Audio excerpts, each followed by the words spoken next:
Welcome, everyone. I'm Pat Swazi. I'm president of the Federation of Vermont Lakes and Ponds, and this is the third in our Clean Water Project webinar series. And this one is creating a watershed action plan with partners and collaborators. So I want to welcome all of you and thank you for coming. Before we get started, I just want to remind everyone, if you haven't already, we hope that you will join or renew your individual membership and that you'll also urge your association or organization to join or renew. Your memberships and donations make these kinds of events possible. They also support all of our other educational and advocacy work. So we need your help. We can't do it without you. If you've already joined or renewed, we thank you very much, and we really appreciate your support. So that's my little ad for the organization. Before we get any further, just some logistics. You probably know, and everybody's pretty used to this, but we are recording this, and this webinar will be available on our website shortly after today.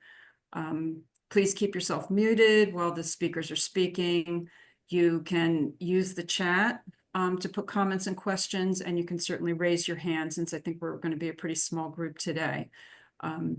Deborah Muccio, our outreach coordinator, is monitoring the chat, so she'll be popping up with questions, and she'll, at the end of each speaker, she'll also read questions and we can take them orally, as I said. Okay, I think those are the logistics and the housekeeping. If you have, other kinds of technical questions, pop those into the chat. As I said, Deborah's monitoring that. So I first want to introduce Dave Johnson. Dave is a member of the Federation board. He is also the incoming chair of our AIS Water Quality Committee, and he's also the leading developer of this Clean Water Project webinar series. And he's going to open with a little bit of explanation of what we're doing and what's happening next. So I'm going to turn it over to Dave. And let me get rid of that. Okay, thank you, Pat. So as Pat said, this is the third of our series of webinars on Lake Watershed Action Plans. And let me start out by saying that this series is supported by a Clean Water Workforce Capacity Grant that's administered by Watershed United Vermont. So thanks to them. We've had two previous webinars at noon on this topic. One is what motivates lakes to take this action, and we had another one on tools to assess water quality, since water quality is one of the big motivators. Today we're going to hear about partnering and funding. And I just want to point out that in later webinars at noon, we're going to address these other topics, at least a few of them. In late April, we hope to have a similar 1-hour webinar on project selection and landowner buy-in. And that'll be followed by as yet unscheduled webinars on design and permitting and implementation issues. And if we have time and energy toward the end of the year, we might do these other two, one focused on dirt road projects and shoreland best management practices. So I thought before we get into specific examples, it would be good to sort of look at the overall picture. And here I've benefited from a lot of the hard work of Allison Marcioni and others at DEC who have made available all of the existing watershed action plans, and they're available on the DEC website. So what I did was to scan through those plans and make this table.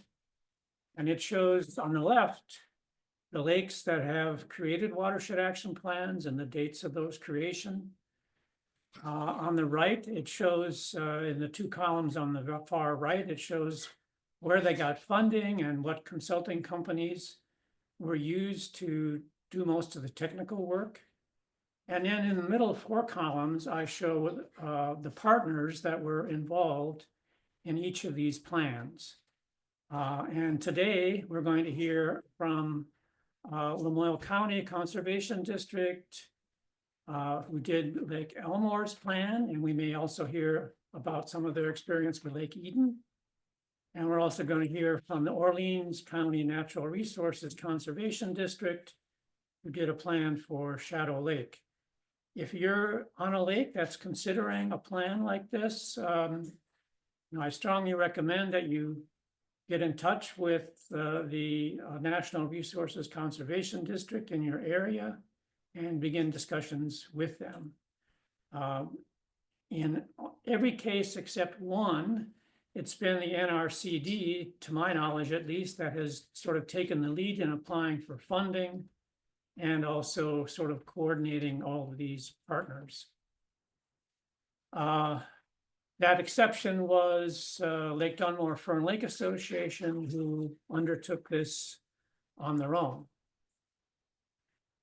Okay, so today this is the agenda. We're going to hear first from Sarah Damsel and Jennifer Andrews about their experiences with the Shadow Lake Association Watershed Action Plan, or the Shadow Lake Watershed Action Plan. And then we're going to hear from Peter Danforth and Cheryl Barkley on Lake Elmore's plan, and Peter may also say something about Lake Eden. So with that, let me turn it over to Sarah, and I'll stop sharing here. Well, first of all, are there any questions on this sort of overall picture?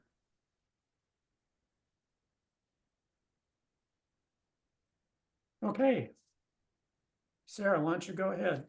Okay, going to find my presentation. 1 minute while I try to figure out how to share this. You should be able to share, Sarah. Okay. It's more of my own limitations. Hold on a second. You bring your cursor to the bottom of the screen. There's a Right, green share button. Yeah, I just have, yeah, hold on. Okay. Okay. I think this is what I want here. All right, now go back to the beginning. Thank you, David, for inviting me, and hopefully I understood your vision for what I'm going to share with folks. But of course, we can have time for question and answers afterward. So I wanted to start by first just addressing the conservation districts and sort of our role here, and kind of how we end up in this space of supporting lake associations and developing lake watershed action plans and putting projects in the ground, and serving as kind of a partner, a liaison, and outreach and education. So there are 14 conservation districts in the state of Vermont, if people know that. And if they don't, I'm glad to share that with you, and that there are conservation districts all around the country. And so conservation districts exist by state statute, and the kind of initial summary statement in our statute is to provide for the conservation, development, and use of natural resources of the state, and that the lands, water, forest, wildlife of the state of Vermont are among the basic assets of the state, and that the preservation of these lands, waters, forests, and wildlife by conservation and development and use is necessary to protect and promote the health, safety, and general welfare of the people. And so that's our statute that was put into place in 1939. So the districts have been around for a long time, and we have extensive partnerships with state and federal agencies via our statute and via our kind of local presence. So I just wanted to share with you that overall sort of general statement that captures the body of our work that's in our statute, to address, that we do work in agricultural spaces, we work in riparian restoration spaces, we do community outreach, and then we also work on lakes. And the reason why we have such a breadth of work is because our statute is pretty broad. And so for this bucket of work for LWAPs, conservation districts have done 14 LWAPs, and hopefully that number lines up with your number, David. And I'm happy to see the chart that you put together. I appreciate that. And that we generally work on about 40 lakes around the state. So that's just a bigger picture, like overall conservation districts, and then I'll share about the work that we have done on LWAPs in Orleans County. So we have done 4 Lake Watershed Action Plans. And my presentation isn't necessarily specific to the work that we've done with Shadow, but again, I'm happy to share specifics about Shadow. But we have had varying experiences as sort of the process of developing Lake Watershed Action Plans have taken shape as kind of standard operating procedures have come along over the past 5 years in doing the 4 different LWAPs. And so just kind of trying to thread the needle on what David is really envisioning here with what our funding our topic here today is just how we partner, and really the first step in developing a Lake Watershed Action Plan, as you can imagine, is gathering your stakeholders. And on average, in the plans that we have been involved with, we are working with generally 6 to 8 different entities, the Lake Association being our primary entity. And what I have found is that if there's an active lake association with an active leadership and an active membership that has good relationships between the two of those, DEC is, much very interested in supporting those types of those lakes with that active land ownership, so that they know that there's long-term investment among the community. So the Lake Association is obviously very important. DEC staff work hand in hand with the Lake Association and the Conservation District. And generally there's about 4 DEC staff that are involved that are reviewing the development of the application and reviewing projects as they come along and attending all of our stakeholder meetings. Working with the town is also really important. As you can imagine, a lot of town projects come forward, especially the road pieces. And so making sure that we include those folks at the very beginning to let them know that we're planning on, developing a plan, and likely, sharing with them what the phases are, and that projects will be identified, and likely some of those would be road projects, and just sharing with them about how we would work together to support the completion of a project that was identified as a priority, and just making sure that that relationship from the get-go is in place. We have had some lake associations have close relationships with the local land trusts, and those folks have been involved as well. And then we also have had involvement from the local planning commissions, as sometimes recommendations from the LWAP are to, make town-wide recommendations. So then kind of the next thing that we have done, and, a lot of the lake associations know a lot of this information, but just gathering what are the local needs. So kind of what I'm showing here in the slide is like the sort of statistics of the lake, but then also what we have done and has been really important, as in most conservation work, understanding the cultural context of sort of the setting that we're in, so that we can kind of meet the community where they're at, because we need community buy-in to have success. So understanding, like reading through town plans, reading through any other documents that have been created at the community scale to understand what the challenges are in the community and what the culture is in the community, to understand what the barriers and the stresses are of both folks that live on the lake, second homeowners or primary homeowners on the lake, and then the remaining community, and what, again, that overall buy-in could look like, so that we can sort of meet folks where they're at and understand that cultural context. And then the next piece is just making sure that the stakeholders, primarily the conservation districts, supporting stakeholders and understanding what the general phases of work are. Sorry, this slide is kind of boring and bland, but it's just these are the tasks that DEC has laid out. And like I said earlier, this has evolved. Now I think they're really clear about what the SOP is and what the different phases are. And so making sure that everybody knows what that is, and then making sure everybody knows what their role is at the beginning. And so Jen, from the Shadow Lake Association, and I at the very beginning put together this visual so that folks knew when they were the primary lead in getting a task completed, when they shared a task with the conservation district, and then when, you know, the consultant was going to be taking the lead, so that everybody knew from the beginning who was going to be the responsible to getting those deliverables completed, with, of course, the conservation district overseeing all of it, because we're the ones contractually responsible for the grant. But this slide probably is my most critical slide of all of them that I have to share with you, just that everybody knows from the beginning, and that this was available to everybody electronically, so that we could always circle back to this.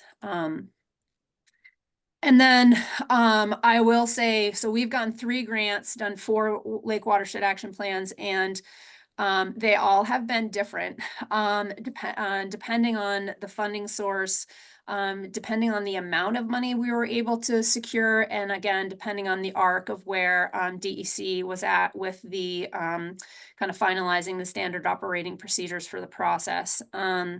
So for Caspian, we were part of a Lake Champlain Basin program effort to get Lake Watershed Action Plans on the ground, and 5 conservation districts were part of that effort. And so we've been doing this work since 2021. This Shadow and Willoughby grant, there were 3 conservation districts involved in that grant. And then this Echo Seymour grant was a standalone grant. So our budgets, generally, it's been taking about $50,000 to complete a Lake Watershed Action Plan. The majority of that, of course, is hiring consultants and doing a significant amount of field work to do the assessments, and then process the results of those assessments and process those results into final reports that are available to the stakeholders and then shared to the public. And we also have about generally 3 community engagement efforts across the arc of a Lake Watershed Action Plan, and to deliver those, that takes, you know, a budget to get that off the ground successfully. And generally they take about 2 years. We have gotten a little bit more efficient. So our last one with Echo Seymour, again, as the standard operating procedure starts to get a little bit more smooth, they are going faster. And then the Shadow Lake one, you can see has a significant smaller budget compared to the rest. And so we called that one a phase 1. And so we didn't go through all of those tasks that I showed you in that other slide. And that really was because there was a significant constraint in the available money that DEC was offering. But we also knew that we could secure funds later on to get projects in the ground and get projects designed. This slide is a little confusing, but this slide I wanted to show you is just that there are a lot of players. And again, it is really important at the outset to sit down and define who is doing what, and making sure that everybody knows what that is. And for the Lake Association, it really is to be the main point of contact with your membership. So as things get rolling, making sure that that Lake Association knows that it's going to be their job to basically knock on doors and to support lake-wise assessments to happen, to be sending mailers, to be sending requests through the mail, to participate and things like that. So similarly, making sure that things are really well organized and a shared file system. So this is just a screenshot of our file system, just so that we can find things really easily. And then the other thing that I have found, that like with anything with project management, is just making sure that we're all really organized with our agendas and you know, how we're working together, making sure that meetings are efficient and that we're taking really good notes. So I tried, really hard to make sure that we were all on the same page in terms of what we were trying to accomplish with our stakeholder meetings. And then this is a little bit more like once we got the grant, just probably obvious to everybody, just making sure that we did outreach really early and that we had communication tools associated to that outreach that really explained the process in a way that the general public could really grasp onto and understand. So this is just a screenshot of some of that work that we've done. So kind of wrapping up, just going back again to the statewide level, conservation districts, we kind of put together all of the projects that had been identified in all of the LWAPs that we've done across the state. And there's been about 900 projects, clean water projects identified through these LWAPs. And I think really the point there is that there is a lot of work that is identified through these projects, and it's put together in a really organized way so that all the stakeholders can work with the conservation district and watershed groups to move projects along. So that's it. That's all I have. So all of our Lake Watershed Action Plans are on our website, and you can go there and tour them if you're interested, as well as all of our community engagement information is up there too.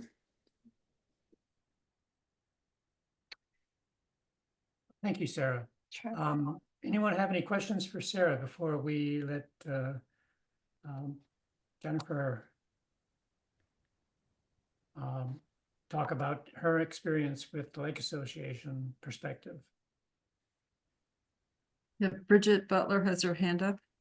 Hi, Sarah, thank you. Curious what those three, like you said, you're typically seeing 3 core community engagement efforts. Can you tell me a little bit more about that quickly? Yes. So the original kind of launch of the Lake Watershed Action Plan to say that this effort is happening, this is the process. And then we also work to design an agenda where we can gather feedback of like, where do you think your priorities are, so that we can direct the hired consultant to focus on particular areas, so that we have a little bit of community engagement that way and some community investment, and kind of have a pulse on like, where do people think those issues are. So that's the first one. And then the second one is where we present the results of the assessments. And then the third one is the presenting of the final report. Thank you. Alyssa has her hand up. Hi, yes, this is Elisa. My question is, are you also identifying metrics for measuring any improvement within various time periods once this process has happened? That's a great question. That is not part of the LWAP process to identify those metrics and to identify a process of gathering those metrics. So that short answer is no. We do source funding on a lot of these projects through the Clean Water Service Provider that requires, a phosphorus budget. And so at the end of, a certain amount of projects, I think we could gather, estimated amounts of pounds of phosphorus reduced from going in the watershed. And then really ideally, most of these lakes, like I said, oftentimes these LWAPs are happening in really active lake associations, which often includes a La Rosa person taking water quality samples. And so, who knows if we'd be able to see, any significant statistical change in those water samples, especially if they're taken on the main stem streams that go into the lakes. There's a possibility that we could show them there, but the short answer to your question is no.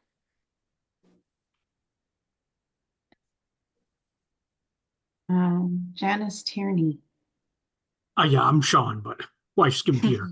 I was curious, on the average of 50,000 to get a plan, how much of a contribution is that directly from the Lake Association?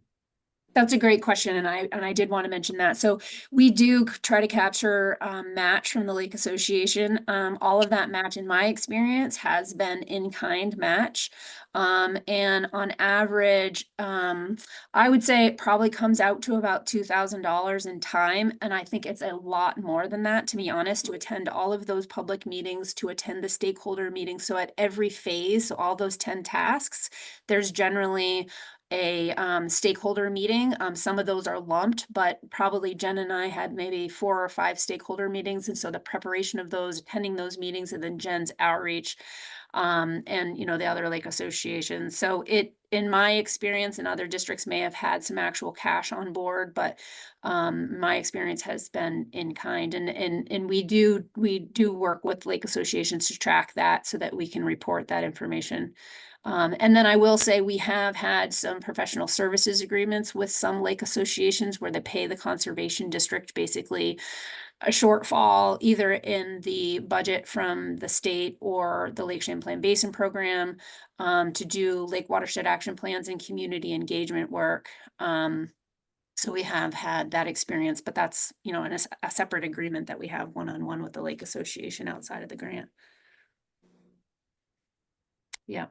And I guess, you know, it's a significant investment of public dollars. $50,000 is a lot of money to have a plan, right? It's just a pile of papers, which it really isn't just that. We do a lot of community engagement. I think part of one of the best outcomes here is that we do have sort of axillary efforts that grow out of it. Like we in the Lake Shadow Lake Watershed, we had 2 different workshops, and, you know, building those relationships are definitely things that we don't have, you know, quantitative value for, but it's important to recognize that it takes significant investment to then implement the plan, is my point. You know, it's $50,000 to get the plan, but then it does, you want to actually, after you get the plan, work to have staff available in the capacity to make sure we see things through. Thank you, Sarah. So Jennifer, maybe you could give us your thoughts and your experience in this creation phase and how you worked with Sarah to make this happen. Sure. Thank you for inviting us to do this. And I'd like to thank LWAP too for having these little mini series workshops. I think we're able to share a lot of information with each other. And thanks, Sarah, for your great overview. I'm Jennifer Andrews. I'm president of the Shadow Lake Association. And I'm going to give you a sort of a snapshot of what happened in real time. The Shadow Lake Association was encouraged by a previous lakes and ponds manager to go for an LWAP. He came to our lake and saw what great water quality we had, but also noticed that through our La Rosa program, our VIPs, our greeter program, our lay monitor program, our diver survey, that our phosphorus numbers were trending up. And so through all of that testing, the board decided that an LWAP was certainly in line with our mission. So our board mission. And so we decided to go forward.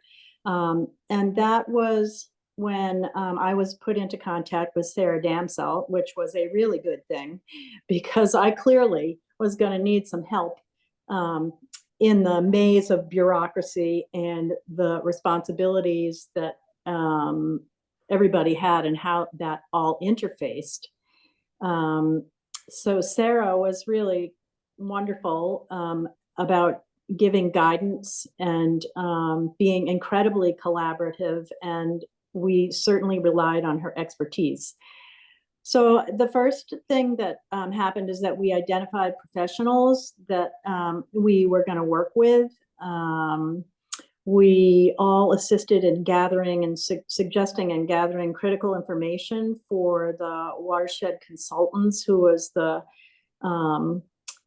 professional group that we were working with to perform the Lake Watershed Action Plan. The gathering of all of that information took quite some time. The woman that worked with us was very thorough and made some really great observations and recommendations. So after that report was written, and throughout all of this time, we were, as Sarah was saying, we were sharing information with the stakeholders so that everybody knew what was happening every step of the way. Sarah was able to synthesize and analyze that report into nugget-sized pieces so that the Lake Association could then take that information and run with it in regards to getting people on board to actually participate in a lake-wise program around our lake that would assist in diverting runoff, which of course we all know also carries phosphorus into the lakes. So we created letters to landowners, and we shared information, and we encouraged them to follow up on lake-wise assessments with those letters and personal visits. And as Sarah was saying, we had 2 or 3 workshops, 2 that I can think of off the top of my head in regards to education, were a lake-wise workshop to explain to people what that all entailed, and also a wastewater workshop to help people continue to learn about responsibilities that they had as landowners and community members. We also produced lots of posters and flyers for making sure people knew that this was going on. We produced a map that was put up on the three kiosks in Glover on all 3 of our lakes and ponds to inform people about exactly where our watershed was and how it drained. To date, we've had lots of lakeside owners participate in the Lake-Wise program, and several have already been awarded plaques for what they have done. Sarah acquired funding for some of the more complicated projects that were going to exceed homeowners' purse strings. That was really critical for some of the projects that have already been done. So Shadow Lake Association continues to strive to have everybody around our lake who needs to get assessed through Lake-Wise program, which is run by the state of Vermont. It's a free program to alleviate the runoff into Shadow, and therefore, of course, reducing the phosphorus.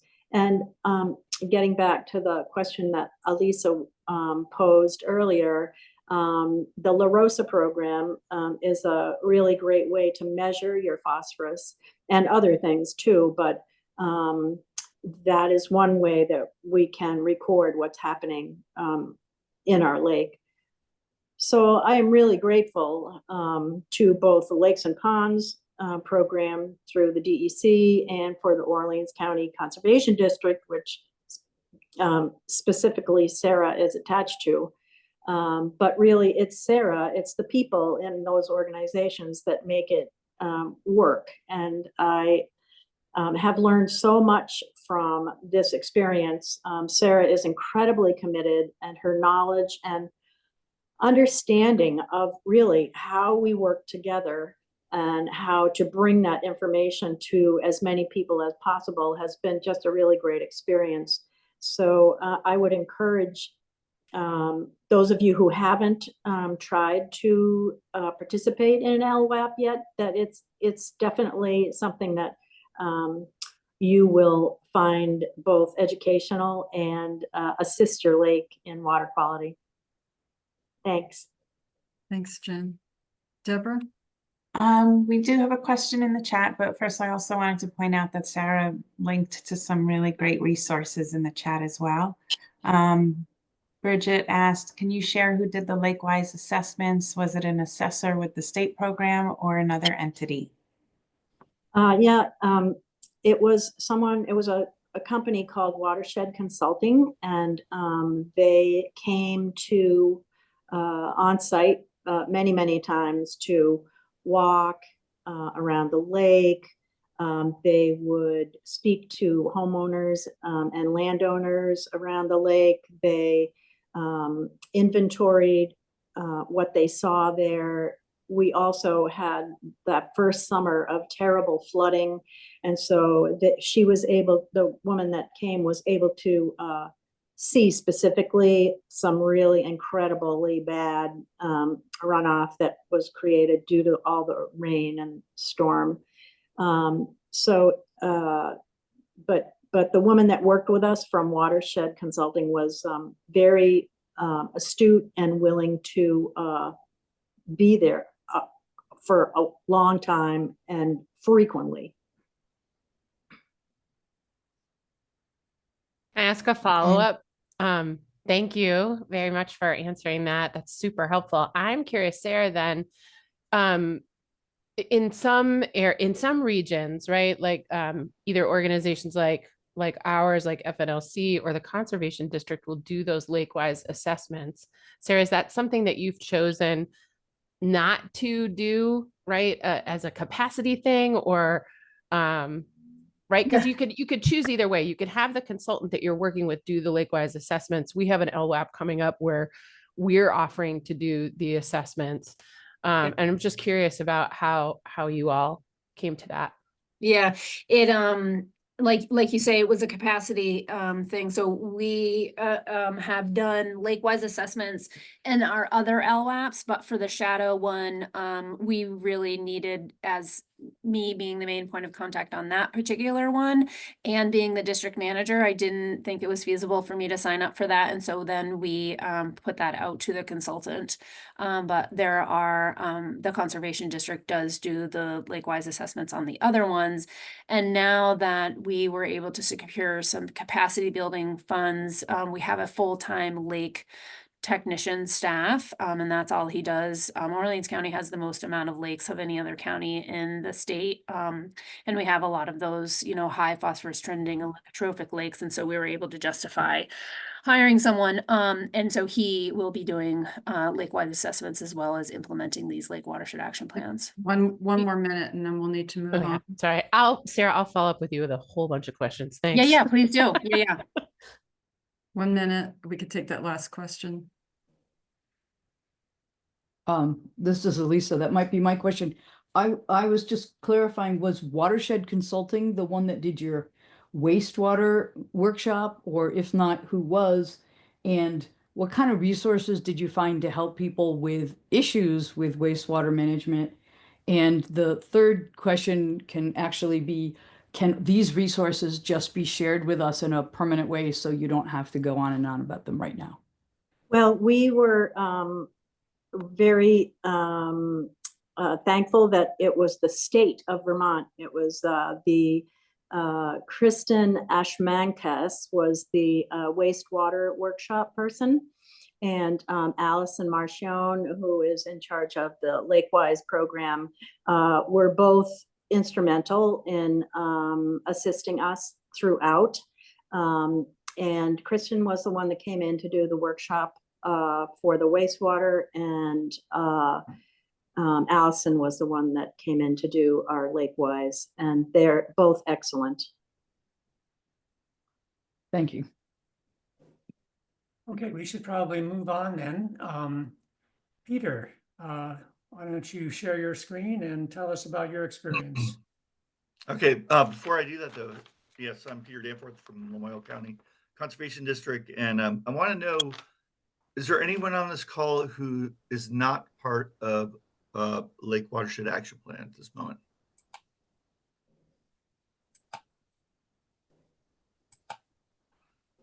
It appears that most people have, who said yes. I'm from Peach and Pond, Martha Winston, and we don't have a Lake Watershed Action Plan. Okay. I think I there are just a want to, couple you know, there are a couple of folks on from Lake Harvey. I think they don't have one either, right? okay. No, it's good to know. With limited time, I just wanted to make sure I wasn't gonna Yeah, and bore I'm people to death. Nelson Pond, Forest Pond. We don't have one yet either. That's why I'm here to learn about Okay. it. All right. All right. Let me share if I can find it. Where are you?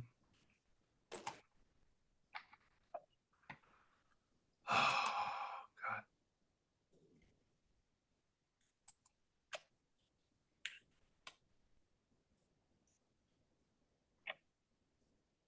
I'm sorry. For some reason, this PowerPoint is not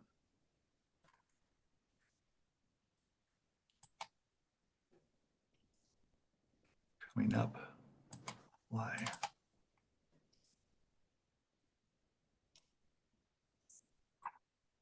Do people see that? I think we see your desktop with the Zoom. Okay. I'm sorry. What the heck is going on?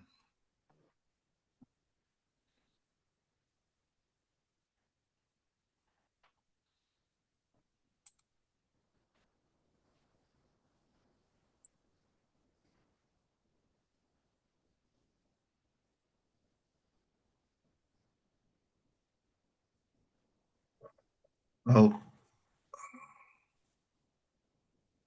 Are you trying to share a specific window? yeah, my PowerPoint and it just disappeared. Okay, I'm sorry. Hold on a bit. Sometimes it's easiest to share your entire desktop and then just pull up your PowerPoint.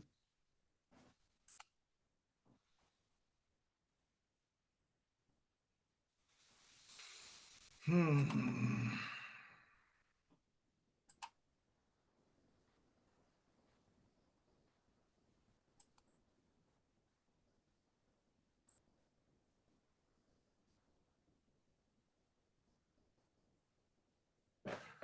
Wow, my computer is having some issues. Sorry, hold on.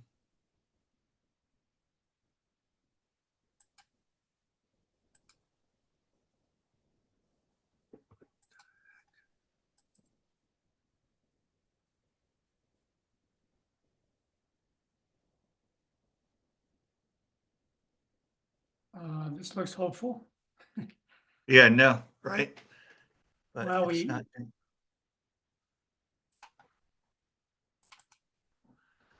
All right.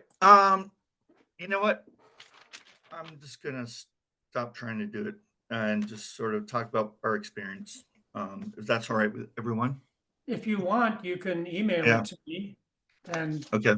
I can share it. All right. Hold on.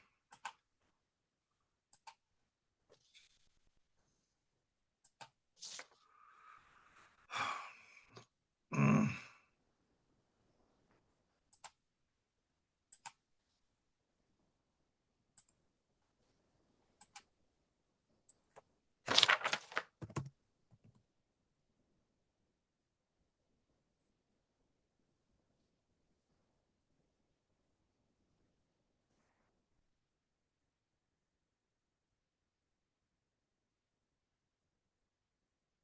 Mhm.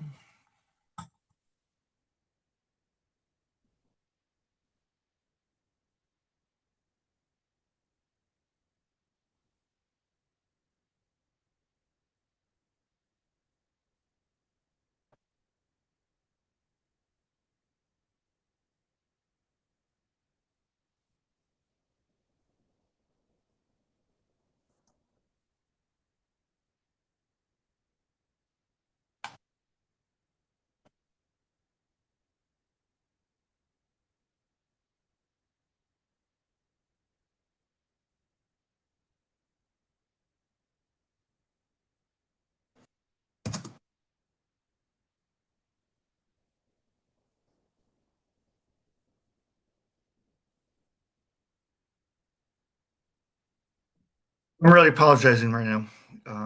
I have like 3 different versions of this, and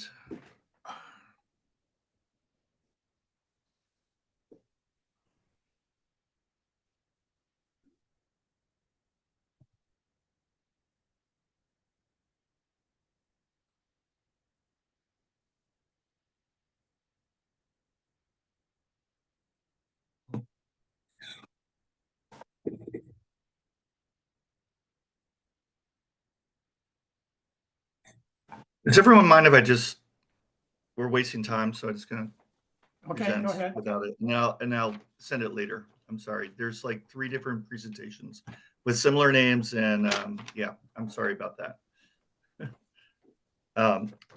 So anyways, I did preface this meeting by starting by asking who is involved, and it sounds like there's some people who are not. Lamoille County Conservation District were the first organization to do a Lake Watershed Action Plan with Eden and Elmore.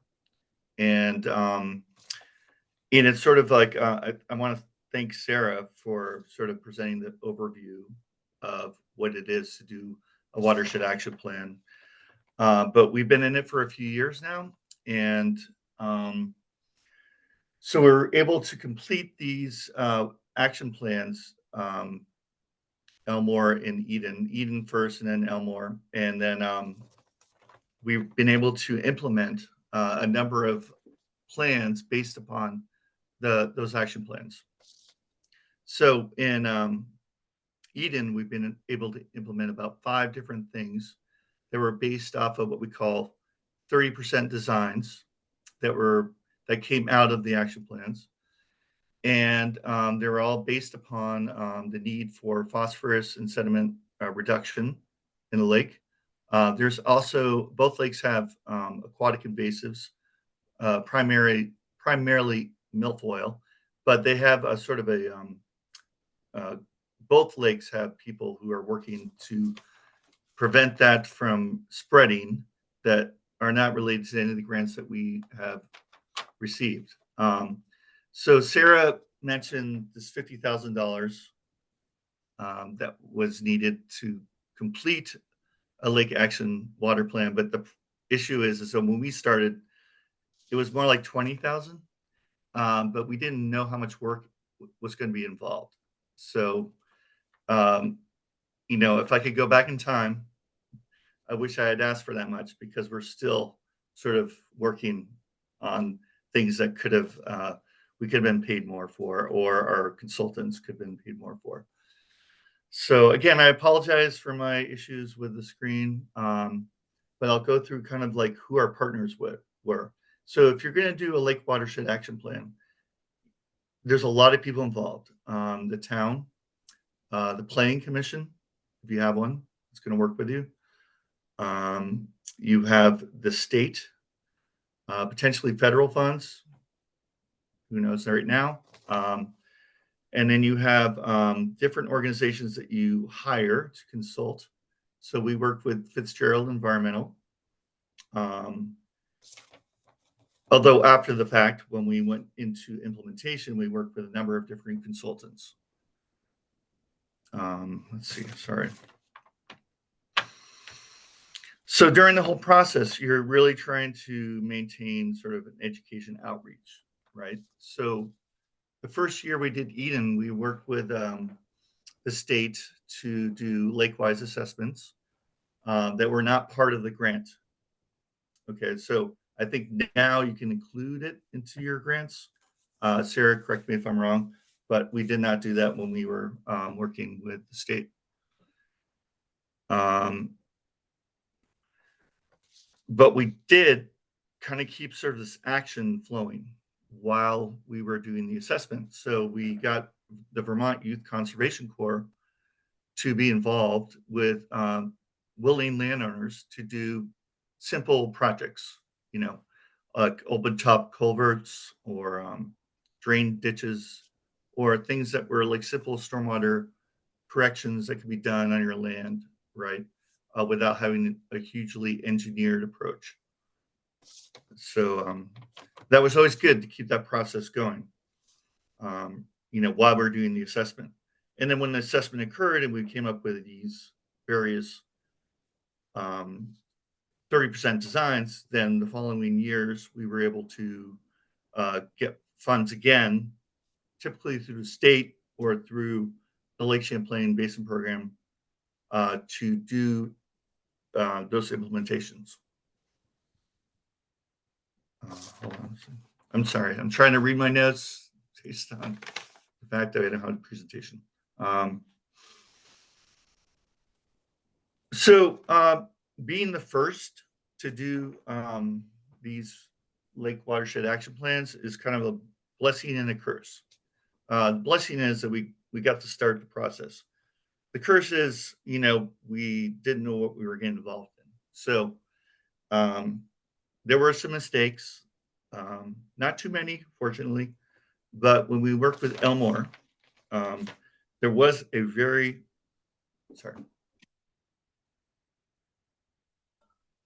highly ranked project, Lake Elmore Store, where there was quite a bit of phosphorus runoff from that particular park.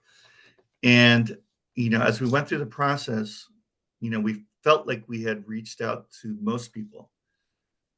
But when we were implementing the project, suddenly there was sort of an outcry of landowners that were familiar with the park, and the park actually had it was deeded to the town years ago with the preface that nothing would be developed there.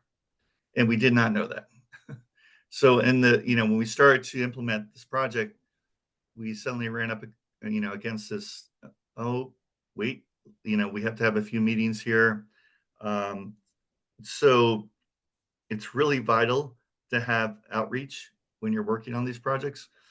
And so we were able to kind of bring it all back. We had a few meetings with the select board, and we were able to talk to the public that was concerned. And we came to a compromise where we had only one bioretention system, not two, in the park. And then we also have lakeshore plantings that we're going to plant, but some of them thought they were too high. So it would be like block the view, so to speak. So I worked with my consultants to work on plants that wouldn't grow too high, and we're going to present those in April, and then hopefully have them planted in May. With some areas that we could use some of the original plants that we wanted to plant because they're not blocking the view. So these are things, I'm just saying, like when you're going through the process, you really need to do public outreach. And we thought we were doing it. Unfortunately, you don't always know if the lake association you're working with or the town is actually reaching out to all the landowners that you're working with, because you're like, you're a conservation district, you're basically one or two people at the time, and you're trying to do your best, but then you find out after the fact that, hey, I could have reached out to these folks and I didn't know about that deed, but we were able to resolve it, and I think we can move forward. So, in a way, I kind of really just want to talk more about that because we have been in the process now for over 5 years, and implementing projects, you're going to run into situations where people may not agree with what you're doing if you didn't do the right outreach. So we're learning that fact. Let's see. I really apologize for the fact that we don't have this presentation. I will send it to you, Dave, as soon as I can find it, and I don't know what's going on. Oh, thank you, Peter. I think in the remaining time, we probably should let Cheryl speak to her experience as a Lake Association representative on Lake Elmore in the creation of that plan. Hi, everybody, and thanks for inviting me. I was kind of Stop hoping sharing, Peter. Oh, sorry. Thank you. I was kind of hoping that our Lake Association president would be able to join because he has a lot more information than I do, but I will happily share with you what I can. To speak to Peter's concern about the outreach, that did turn out to be a problem for us. We have been doing Lakewise with our residents for many years. We put out a welcome back letter and describe Lakewise and who to get in contact with. So we do a lot of outreach. We've had a lot of participation. We've received some of the awards. And there are some people that are still kind of, for whatever reason, a little leery about participating in Lakewise, even though we've tried to make it very clear that they can do as little or as much as they want to. And I think an incentive that people have is that we have the VYCC willing to work with us and doing projects free of charge as far as the labor piece goes. The homeowner or landowner is buying the materials that are needed, but they do have these young people working with them to implement the project once they have the necessary materials.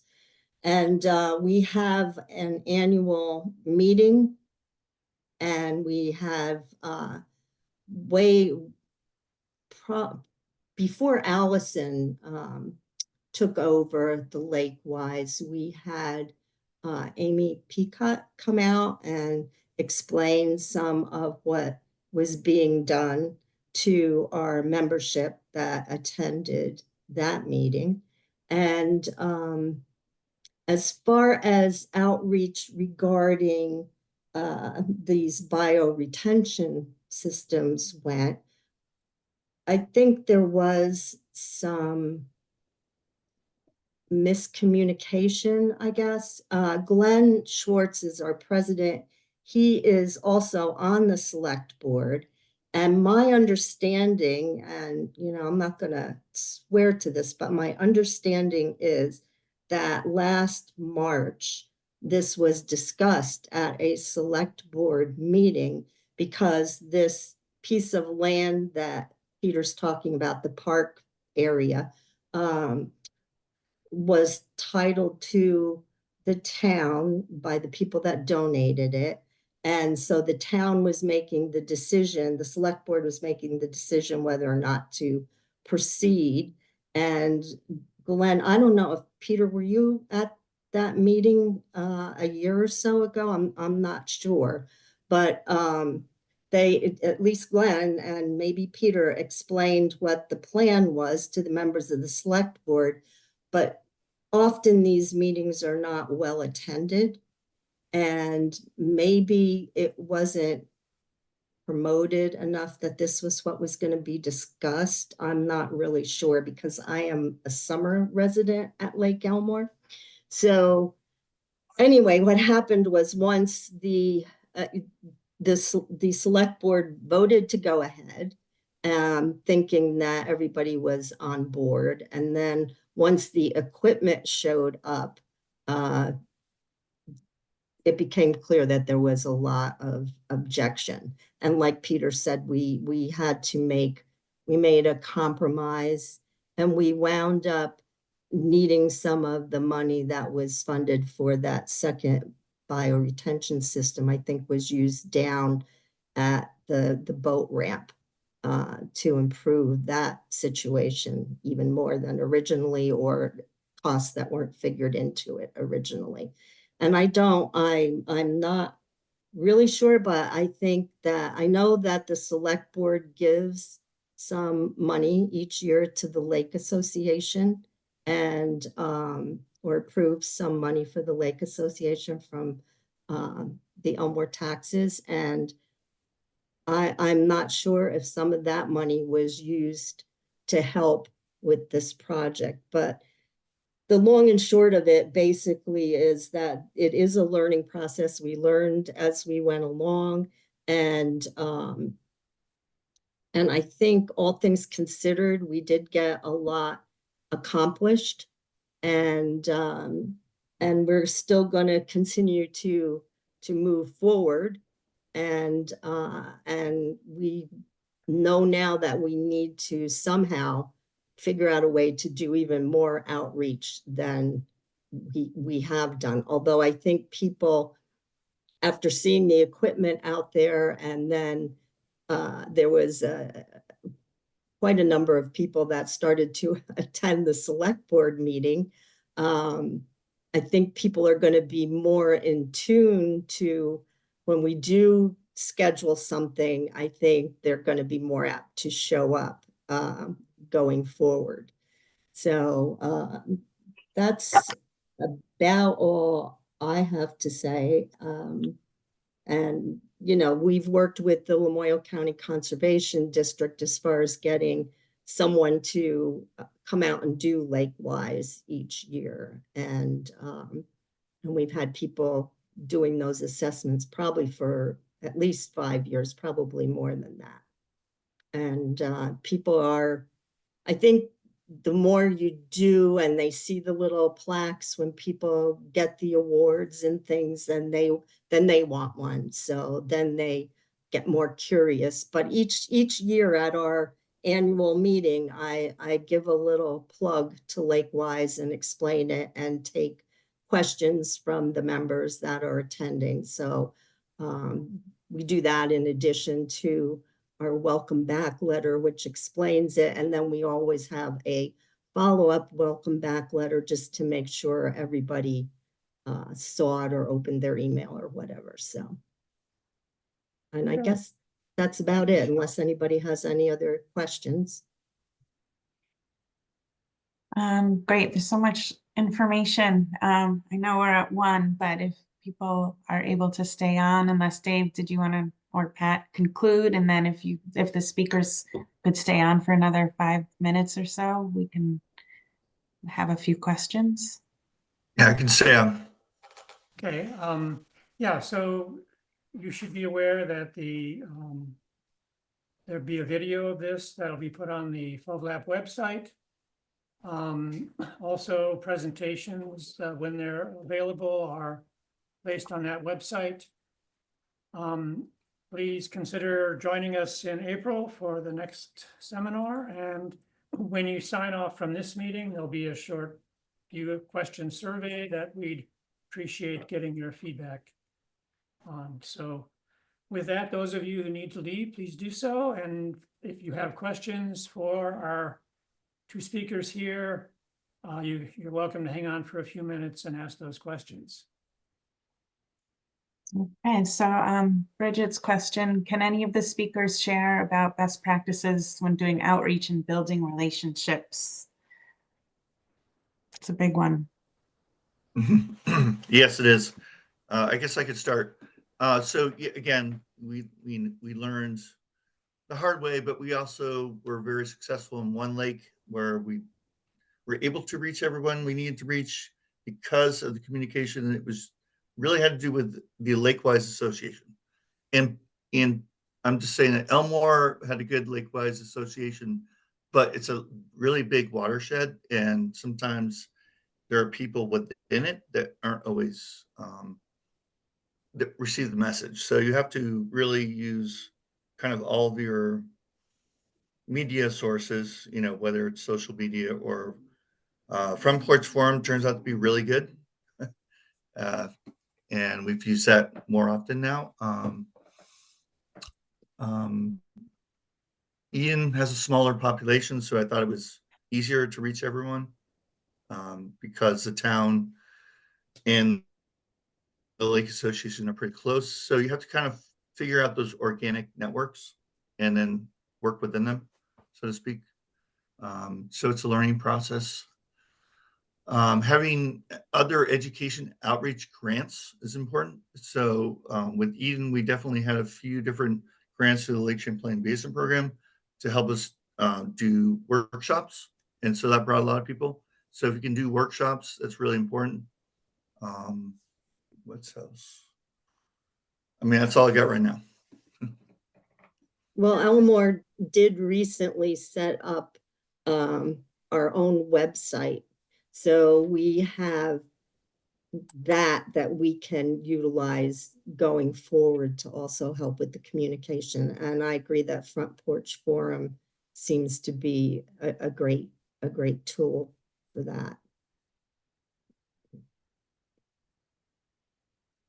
I agree with everything that's been said. We had a similar, not so great experience with community engagement, where I think part of what we didn't think through well enough was um, how people might not agree.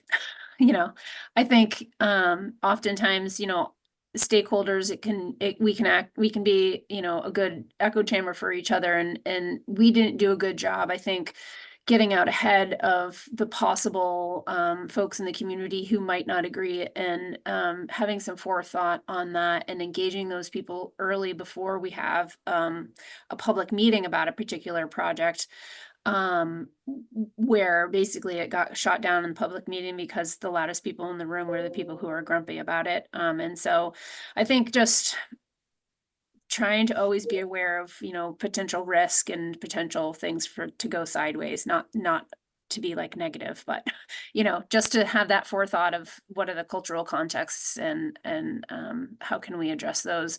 And I think alongside of that is like, don't assume that everybody thinks that your vision for the lake is the right vision, even though we are the ones usually with a sort of our heads down thinking about water quality and understanding what the local contexts are. Not everybody has that.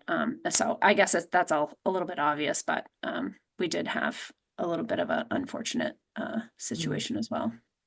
I appreciate that cultural context piece, because, when we're talking about a lake watershed action plan, it's not just the people that are on the shoreline, right? Then you have all the community members that are within that watershed, and their perception of what a lake should be like, right? And then there's the finger pointing that happens, right? Like the shoreline landowners are pointing at the people upstream and the farmers and all of that, and then the farmers are pointing at the people on the lake for not maybe having good septic, Right. so those are all those harder kind of relationships to manage when you're that person that's trying to pull all this work together. Yeah. And so to me, in looking back, similar to what Peter had shared, my reflection is like, work more on building those relationships versus trying to get a project done, as best you can, is identify those champions, identify those organic relationships, and take your time to build those and build some buy-in before, you try to do a significant project. Because like you say, we're all in the lake, and we all are either on the lake shore or up in the watershed, but at the same time, it's a body of surface water that is owned by the state, that is a shared resource of all of us. And so we all care about it, but we all come at it with different lenses. So, yeah. So who's got the money for relationship building? Like I think about when the action plan is done, and you have to consider, nurturing these relationships and continuing the work. It's like, who's going to fund that piece of the work? Right. Thanks, everybody. And I'm sorry, I've got a lot of questions, but I'm about to head into a watershed action plan myself with my coworker, Josh, who's on the call today. And we have a jillion questions. So I'll be reaching out to all of you probably pretty soon. Sure. Thanks. I think it's also hard to, we tried to do a lot of outreach, and it's hard to sometimes identify who the naysayers are going to be, because they're not necessarily as involved with the lake and attending various functions where we do outreach. And I think what happened to us was those people came to the forefront when they saw the equipment pull up. But prior to that, they hadn't been heard because they didn't make their voices heard and didn't attend certain activities or meetings or whatever, where we were discussing those kinds of things. So it came as a last minute halt for us, because we didn't expect it. And I don't know how going forward we identify who those people are necessarily that we need to do that more outreach to. So that's my Cheryl, so Some of the things that have been brought to my attention since like the 2023 flood, for instance, we have been working more with towns to do community resilience forums. And I feel like I include Elmore in this. When we met with everyone to say, hey, this is what's going on. And it was after the fact, of course. But I think if you're going to start with a watershed action plan, you should definitely have sort of a community forum to talk and sort of rank things with people, sort of face to face beforehand. And if I could go back in time, that's what I would do. I would have had a meeting to discuss, like we did have a meeting to discuss with the town and the Lake Association and anyone who happened to see, the advertisement for that meeting, but that wasn't really well advertised, I think. And I think what we need to do is more of a community forum whenever we want to go forward and do anything that has to do with a watershed level approach. So, what I learned from that is that, before going forward, work with the community in a way where you're a organization that's really willing to listen and isn't there just to like spread their agenda. This is this will be part of the next seminar, right? Is going to be landowner buy-in. Yep. And there are lots of ways that landowner buy-in can become a roadblock. And so I think this is going to be a fertile field for discussion at our next seminar. I wanted to mention that Pat, president of LWAP, had internet issues, so she had to get off the webinar, but she wanted to thank the speakers. And Jonah has a question if you wanted to jump in. Hi, I'm Jonna Keefe. I'm Peter Danforth's administrative assistant. I just kind of wanted to give a personal experience. Before I started working for Peter, I live in Johnson, and we did a Reimagine Johnson event with VCRD. And we came up with 5 different task force, and one of them was the redevelopment of downtown Johnson to help with, maybe putting in wetlands and rain gardens and all these things to help our flooding issues and water quality and things of that nature. The task forces were developed, but what I've noticed is that even the naysayers or people that don't agree with what we want to do are not showing up to these meetings. So we've had to put multiple surveys out even after the Reimagine Johnson, where we had a great turnout of about 350 to 400 people that came. And now they're not showing up to the meetings to actually give their input and then to try to fight us back on what we actually want to do.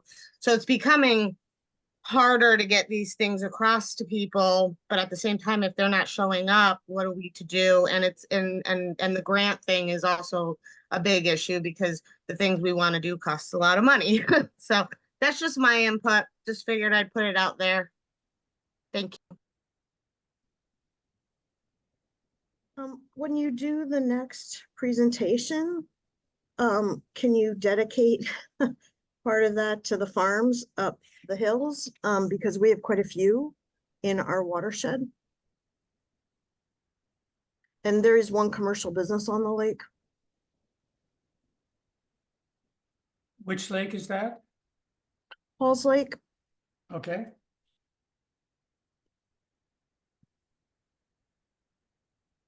But I have to be honest, I think one-on-one, it's not that hard to get lakefront. I'm not saying it's trivial, but it's not as hard as talking to a farmer.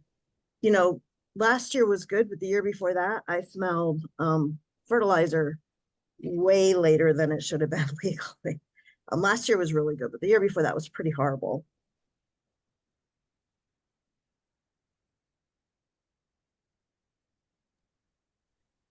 Yeah, I agree. I'll just chime in.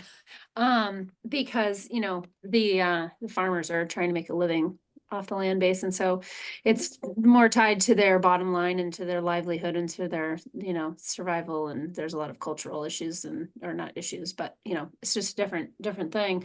And I would say, you know, I think one of the benefits of working with the district, at least for us, is that we have robust agricultural programming as well as the networks within the Lake Association. And so we're able to kind of cross those sectors really well, and to find some synergies and leverage our relationships across those sectors, as well as, you know, the existing resources for ag folks. And it's a slower process usually, you know, when working with farms, because there's a lot more bigger pieces at play. But what we have found is that with the district being involved in the district, working with the farmers, it helps the lake associations know that they basically have a unified or a shared resource with the district, that I can talk to the lake associations without telling them too much about the farmer's private business,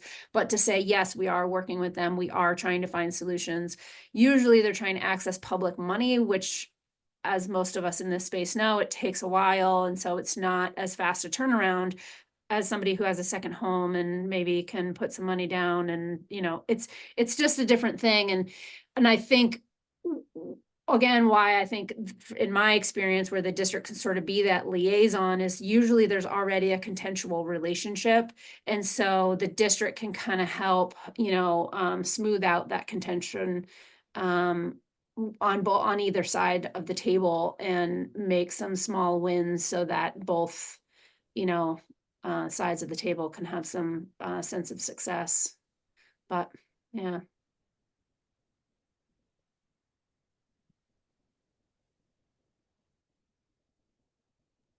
Right, but typically lakefront owners are coming from a place of privilege that farms are not. Right. It's just a different vibe. It's a really interesting cultural thing. And when sometimes there is that contention, a lot of times the contention is around that class piece.